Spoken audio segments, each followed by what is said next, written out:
Friends, வாழைக்காய் பொரியல். சட்டுன்னு ஒரு வாழைக்காய் பொரியல் கருவேப்பிலை போட்டுக்கலாம். பொரியல் இங்கே வருங்க, வெள்ளை போட்டு தட்டி வச்சுருக்கேன், போட்டுக்கலாம்.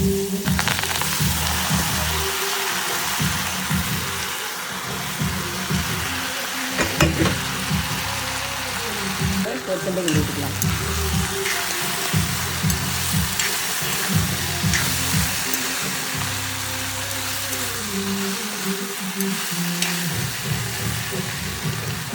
இது வாழைக்காய்னால இவ்வளோ வெள்ளைப்பூடு போட்டிருக்கோம். இருந்தாலும் கொஞ்சோண்டு வெங்காயத்துக்கு போட்டுருக்கோம் ஃப்ரெண்ட்ஸ். கொஞ்சோண்டு நல்லா எதுவும் கேஸ்டபிள் வராது.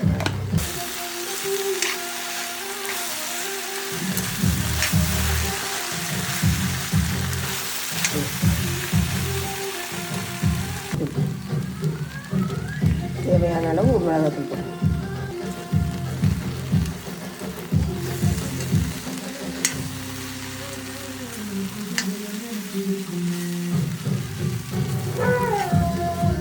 கொஞ்சம் எனக்கு பிடிக்க மாட்டேங்குது. இரும்பு சட்டியாக இருந்தால் தான் நல்லாயிருக்கும். சட்டினா நல்லா மொறு மொறுன்னு வரும். பார்த்தீங்களா? பெரும்பாலும் இரும்பு சட்டிகளை இனிமேல் யூஸ் பண்ணுங்கள். எங்களுக்குமே ஒருத்தவங்க கமெண்ட் பண்ணியிருந்தாங்க, வெறும் இனிமேல் நீங்கள் அலுமினியம் அதிகமாக சேர்க்காதீங்கன்னு. அதனால தான் இரும்பு சட்டி மண்சட்டிலாம் இவங்க மண்சட்டியை வாங்கி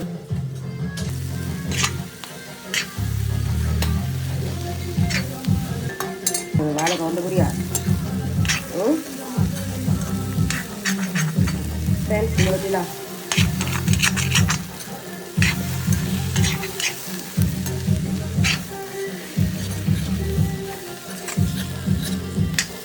பாருங்க ஃப்ரெண்ட்ஸ், சூப்பரான வாழைக்காய் பொரியல்.